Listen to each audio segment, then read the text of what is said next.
you ever felt frustrated, overwhelmed, or stuck wasting time in admin instead of growing, leveraging, and scaling your business? Then this podcast is for you. Welcome to Delegate to Elevate, the podcast that's all about handing off what you don't need to do so you can focus on what you do best. So here's your host, Bonnie Schutz. Hello, everybody. I am Bonnie Schutz, your host of Delegate to Elevate. Get done. Oh my gosh. Even though I say I'm so excited every time I have a guest on, if I could think off the top of my head right now about another word other than excited, I would insert it here, but we'll just use excited again. Please welcome Carlo Stuart. Carlo, thanks for being here today. Thank you for having. Absolutely. So before I go into telling you what he's doing now, I will let you know that Carlo is formerly my business partner in my VA agency and administrative recruiting firm. So we go way back, and I can get into our story, how we met, how I thought of him and how we progressed, but let's not do that now. Maybe later. So now I want to introduce you to Carlo Stuart. So Carlo Stuart is the unapologetic force behind Denali Alignment, and I'll let you tell him what that means, where he helps high-growth companies cut the BS, not Bonnie Schutz, by the way, align their vision and scale like they mean it. With 25 plus years leading sales, ops, and strategy across multiple industries, he's built a reputation for turning chaos into clean, scalable systems. Carlo doesn't just advise. He embeds, leads, and builds momentum that sticks. If you're looking for fluff, go ahead and look elsewhere. If you're ready to move, he's already 5 steps ahead. Ba-dum-bum. I love it. Short and sweet and to the point, but fully describes you.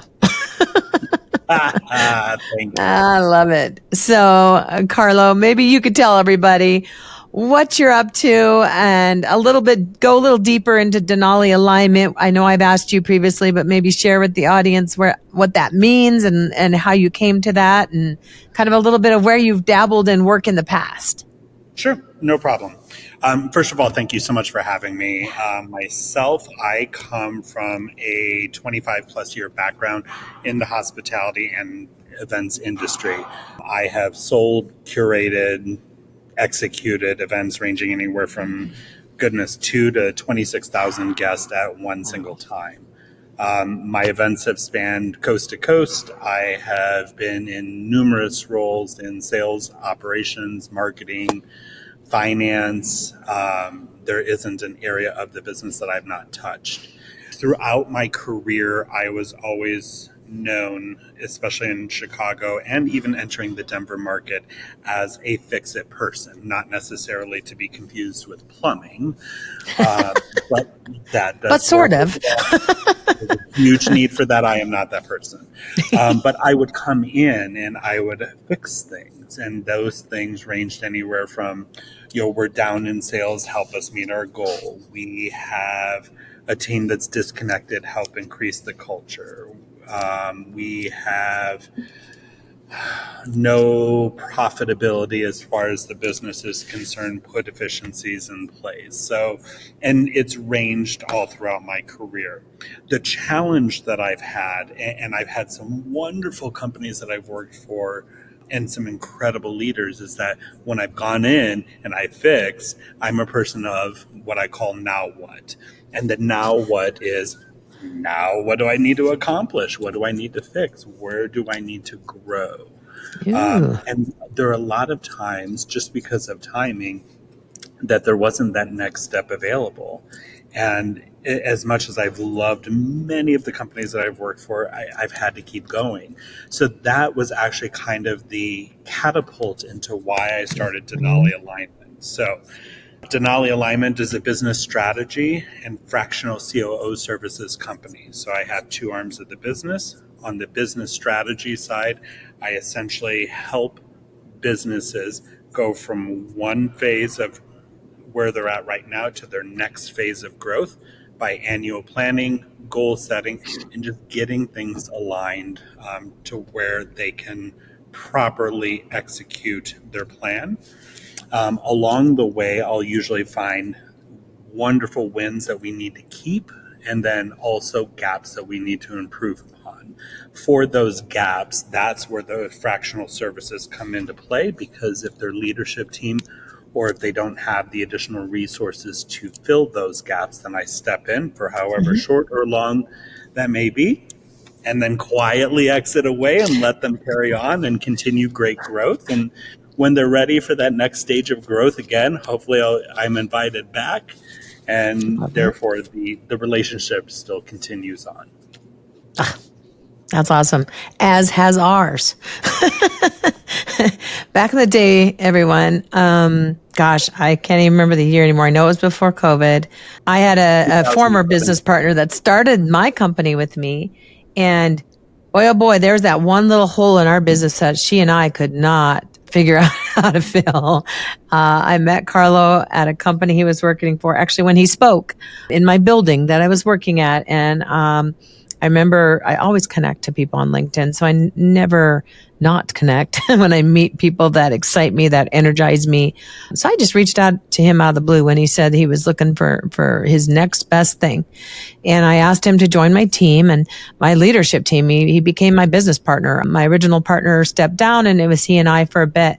And we grew my VA agency / admin recruiting firm. So it was so much fun working with Carlo and hearing his stories and about his work in the past.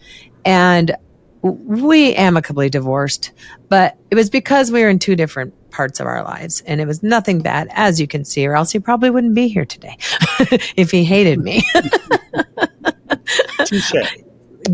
I mean, I'll tell you, I'm an empty nester. I am probably 10 years his senior, if not more. God, maybe 10. I will just stick with 10. God bless him, and his partner were in their early 40s and adopting a baby.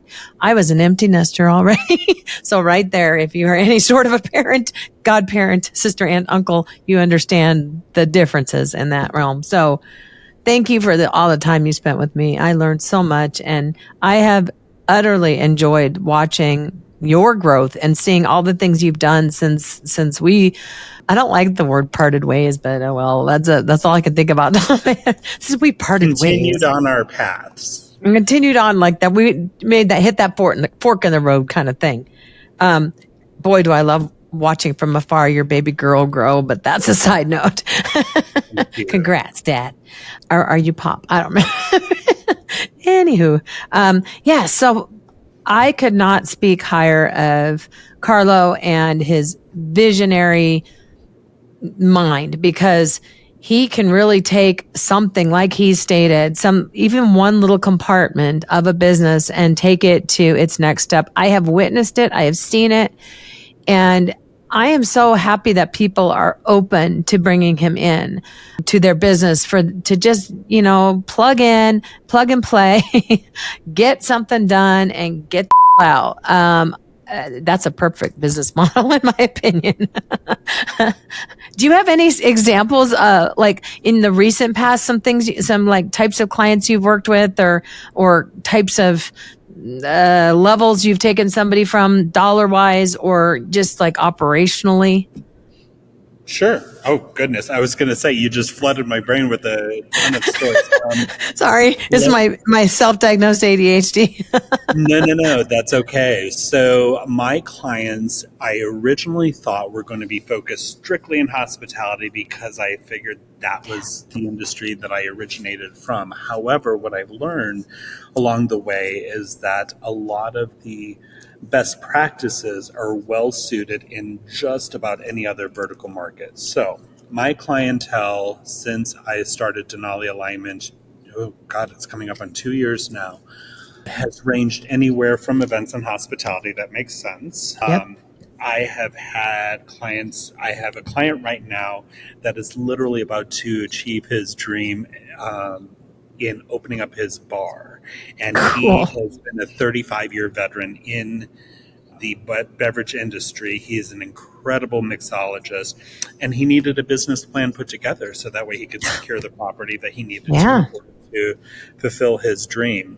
I have clients ranging from that to goodness, I have a catering client that has 4 different businesses under one umbrella. They're a catering company. They're a luxury baked goods shop. So anyone who loves sweet treats, come find me and I will direct you to them.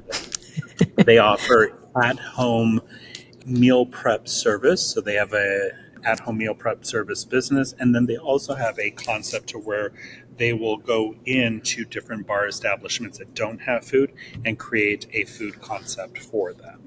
I have a healthcare client that specializes in,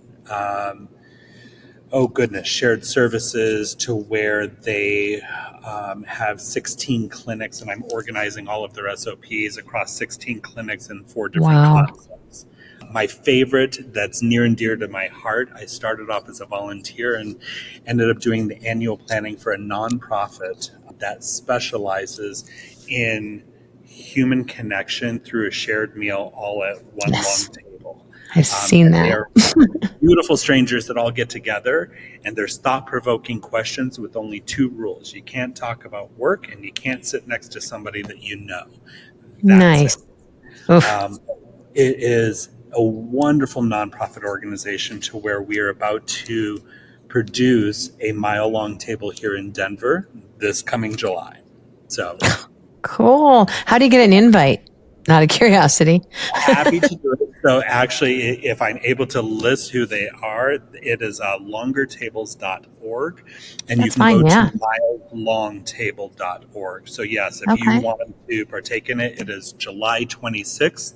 It'll be taking place on Auraria campus, which was also one of my clients. I did an annual plan for them for a 3-year out mission with goals and strategies quarterly along the way. Yeah. That way they knew exactly where they were growing to next. Nice. Well, I absolutely love the variety. I'll just say to folks that Carlo is based here in Denver, Colorado, USA. This podcast goes international, just so you know, but that's where we're referring to when we say like Auraria campus or something. So just put in the comments or something if you'd like to learn more about that, and we'll get back to you. Or if we know anything similar in other parts of the world, we'll maybe be able to find that out for you. But so I love the fact that we're mano y mano, because the reason I stayed in EA for so long, executive assistant in corporate, was the variety. And just hearing the different types of things you do, that's got to be so fulfilling to be able to do so many things and not get the monotony of the day to day. It is. When people ask what I do, again, simplistically put, I help people achieve their next stage of growth. And that's where the name Denali Alignment came from. It is the largest mountain in North America. It is in Alaska. I think it peaks at just over 21,000 feet. But along the way, with every mountain that's traveled, there's base camps along the way. And I had a wonderful organization, a company that I worked for, Webolutions, which is a website design and digital marketing agency. They have an organizational development arm and developed a SaaS product, and our infograph was a Denali. It was basically a big mountain of going, here's your base camps along the way, here's the different goals that we're looking to achieve. And it just resonated with me. So I'm not laughing at you like you might have saw me giggle there, but automatically this is going to date me how old I am.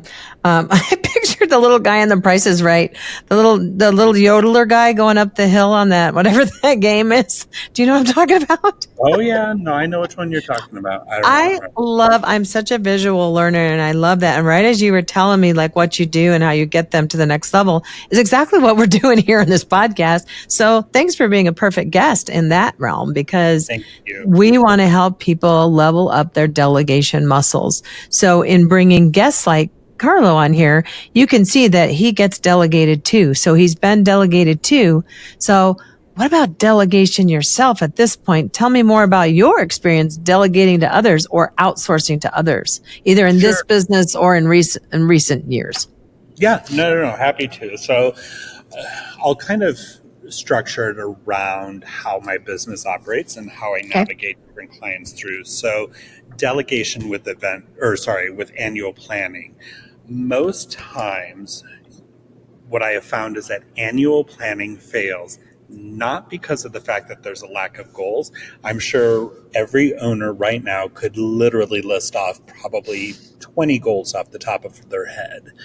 The challenge is that nobody is owning the execution, or even worse, only one person is owning the execution, which also doesn't work. So in my eyes, delegation during annual planning it's not about handing off a to-do list and saying, here you go, finish the annual plan for me. It's really clarifying who's driving what, when they're driving it, and why. So what I provide is the strategy, I turn the strategy into structure, helping teams map out their vision down to who's accountable, delegate the actions across the department, so that way the leadership isn't stuck playing air traffic control at every quarter. What's going to happen here? The plane's about to crash. So that's kind of it on the annual planning side. Yeah. Okay. I like the delegation in different parts, and you're strategizing in what needs to be delegated to who, which also through that process provides the owners or leaders with an accountability partner who may see some of the roadblocks or the blind spots that they haven't seen. Does that make sense? Okay. Especially when you're a team member, not necessarily at the upper leadership level, you're given a series of tasks to do, but then you're like, but my job also incorporates all of my time. So what I really do is dig into not only what's the company's mission and what are they looking to accomplish, but all of the different team members, and really assess how much time needs to be invested for each of those action items so that way the company can achieve the mission, and you're also not burning out your team members at the same time. Exactly. Like, who knew? Like, services like yours existed. I didn't. I love that, though, and you will be on my referral list for sure. But you always have been, so don't worry about it. But yeah, that is cool, because I know as a solopreneur, mom and pop type thing that I've evolved into, that having an accountability partner other than my poor husband, Scott, who gets dumped on at the end of each of his work days about my day. But knowing that I could have hired or brought on somebody like yourself in these years that since we parted ways or went down the different fork of the road, that I could have had that strategic partner. And I dipped into it for a bit, but, didn't find my person. And I'm sure that happens too, right? Sure. And the misconceived notion is that when people hear business strategy, and more so even fractional COO, they think, one, I can't afford it. Two, I don't have the bandwidth to onboard an individual. Yeah. And does the person need to be full-time? And I realize that sounds silly considering I said the word fractional, but people, when they hear different team members are coming on board, they usually think in a full-time capacity, especially given what I'm looking to do and integrate. And that's not the case. Like, I've got solopreneurs as clients. Like, my bar client is a solopreneur right now. He doesn't have an upper leadership team to open up his bar that's going to take place 10 months from now. Right.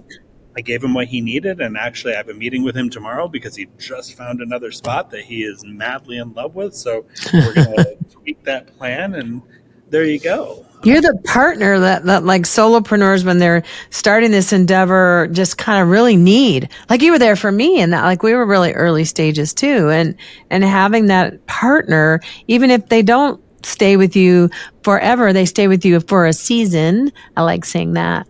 I was like, it's awesome. And I think what you do is great for people like that. And thank you. Like, when you and I worked together, I didn't formalize that process, but that's been taking place for the better part of the last 10 to 15 years of my career. And I've been invited on assorted projects where I come in and I do that thing, and then I leave, and I'm like, this is crazy. Why not just make it a business? Exactly. You better watch out, because I might hire you. Hey, there's a great quote, and for people that have seen the movie Nanny McPhee of all movies, okay, it is one that I've kind of adopted professionally speaking, and it's, when you need me but do not want me, I must stay. When you want me, So wait for it. When you want me, but no longer need me, then I've got to go. Oh, I always needed you. I didn't realize it until after you left. I had Right. one of my clients offered me a full-time position, and it was Remember that. absolutely fantastic. And I was And there then I for the think you hired one of my team members to do your website. She's still with me, by the way, Maria. Yep. Do you remember that? Yeah. Can I say that company name? You can say I don't whichever know. company name We you can want. bleep it out. Pink Monkey? Yeah, but that wasn't Pink Monkey that I ended up doing the Oh, it fractional. wasn't. So I was a legitimate W-2 employee there. Gotcha. But I had connected with another wonderful company, and the owner entrusted me, brought me on as a consultant, as a fractional worker as well. And Yeah. then we realized that there was too much work to be done, so he hired me full time. And that was Oh, the part, like after about a year, I love the company that I had originally worked for as that W-2 employee when they started off as my client. But it goes back to that oh, Nancy McPhee quote. When you want me but no longer need me, then I have to go. And they didn't need me at that point. So therefore, mm. I have to go. Oh, that is good. And that will be quoted. That will be dropped in my socials. My website is about to launch here in about a Oh, few more awesome. weeks. I have a Okay. wonderful company that is building my website, and I am making him put that quote on my website because Well, it good. Then resonates. I'll back it back up to your website and we'll be like just golden. There That's you go. cool. So no worries. I am sure your website will be done before this episode airs. I have a vault I am building to be able to use throughout the year and drop lots and lots of episodes. So, gosh, I'm just so thrilled to have you here and thank you for accepting the invitation. I know that I will definitely think about your services as I am now developing a portfolio career. I guess they would say it in my third act of life, I guess. Between an agency, a podcast, and now you may not even know this, a joint venture that I'm going to go into after this. So I don't know Good what I'm for thinking, but you. maybe I'm getting more energy as I age. Who knows? But Good yeah, for it's you. fun. I think it's all about growth. It's all about pivoting and swiveling and picking the parts of what you really enjoy doing, which is also what you and I and what our companies do, is to allow solopreneurs and leaders and whatevers to do what they like doing by taking their plates. Quite. They don't have to do it all, right? They don't. Again, They, back to your word delegate. yeah. And it has elevated you, man. They have delegated to you and you have That's delegated to right. others and you have elevated like crazy. It's like my proud little brother. I love it. Right. Yeah. Yes. Thank you. That means a You're lot. No, welcome. you're right. Yeah. They have delegated to me, or also at the same time, I've taught my clients, not necessarily taught, but I've encouraged my clients Yeah. to delegate in specific ways, and especially when it comes to either annual planning or when I'm offering fractional services. Yeah. I love that you're doing a couple different things too. You got to mix it up a little bit or else you get bored or burnt. No bored and burnt allowed at this table, at this big long table or whatever Yep. that's called. So I will definitely add that link too. Right now we are coming out as of this recording, we're coming out on audio and video will be released later. Yeah, so I just want to say thanks a millionth time. And if anybody was to take away today a couple, I don't know, golden nuggets or just plain old takeaways when it comes to their brain and their mind about thinking about their readiness to delegate or their desire to delegate, is there like at least maybe two things you would say, like do this and do that and you'll be good? Sure. In business, you're always planning. So it doesn't need to be once a year and doing a big formalized annual plan. You should probably be doing that quarterly, quite frankly, if you don't have a concise annual one set. But the first takeaway, if I had to give one, here's a good one. If everyone owns it, no one does it. So think about that in the next planning session and ask who is truly accountable for this. Then define the success, assign the ownership, and most specifically the check-ins in order to keep those wheels turning so the clarity will prevent the chaos later. And the second one would be, as you're in the trenches or the works of your plan or action items, great quote that was given to me is delegate outcomes, not tasks. So meaning don't just hand off what needs to get done. You've got to be able to empower the team with the why behind it, because if they don't understand the why, they're not going to prioritize that specific task in addition to the workload that they have. That's how you build leaders, not just doers. Oof. Yes. And there's a place for doers, but if you're thinking strategic and growth, you need some leaders. You need to help them develop their leadership skills, which includes accountability and includes trusting, but verifying. That's something I like to say. Scott taught me that. So, gosh, again, the 1,500,000th time. Thank you for being here, Carlo. I want to take you to coffee or do something fun for you soon. I think you've been a great addition to my guest lineup to the show. And I hope that something Carlo and I have discussed today has really like hit home or hit you right here and you would like to hear more. And if you would, in the comments, let us know. I'll bring him back. We'll talk on a particular subject if need be. And, we'll just make this shit happen. There you go. Well, get it done. Get her done. So, have a great day, everybody. Please like and share and comment, and please leave me a review. Leave this episode a review and the whole podcast a review, because one lucky winner who leaves us a review will be drawn before the end of this year to have a full VIP day with moi. And maybe I'll have Carlo meet us for lunch. Have a little more strategic fun. You never know. I know some people. So have a great one, everybody. Thanks so much again, Carlo. Take care, my friend. Take care. Bye-bye. Bye. So that's it for today's episode of Delegate to Elevate. Head on over to Apple Podcasts or wherever you listen and subscribe to the show. One lucky listener every single week that posts a review on Apple Podcasts or iTunes will win a chance in the grand prize drawing to win a $15,000 private VIP day with Bonnie herself. Be sure to head on over to delegatetoelevatepodcast.com. That's with the number 2. And pick up a free copy of Bonnie's gift and join us on the next episode.